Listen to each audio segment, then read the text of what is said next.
नमस्कार मंडळी. अजून एका ॲनालिसिस व्हिडिओमध्ये सर्वांचं स्वागत आहे.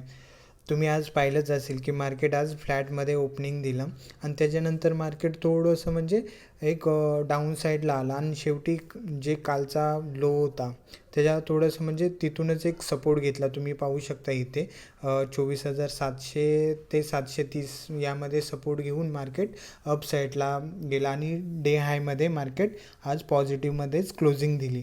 तर उद्यासाठी मार्केटसाठी काय इम्पॉर्टंट लेवल असतील ते आपण आता पाहणार आहोत.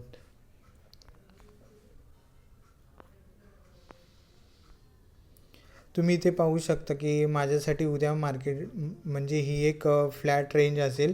इथे कुठेही ओपन झालं तर मार्केट माझ्यासाठी फ्लॅट असेल आणि जेवढं पण मार्केट ह्या रेंजमध्ये ओपन होईल तेवढं आपल्यासाठी ट्रेडिंगला इझी होणार आहे. तुम्ही पाहू शकता जर ही लेवल डाऊन साईडला ब्रेक झाली आणि तिथून मग आपल्यासाठी हा प्रिव्हियसचा सपोर्ट झोन असेल.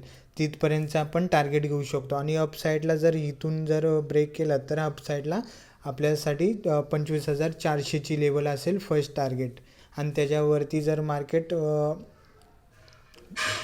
रेजिस्टन्स ब्रेक केला हा 25,400चा तर 25,500ची एक इम्पॉर्टंट रेजिस्टन्स असेल. तो एक सायकोलॉजिकल लेवल अप पण आहे आणि एक राऊंड नंबर पण असल्यामुळे हा इम्पॉर्टंट सपोर्ट रेजिस्टन्स असेल उद्या मार्केटसाठी.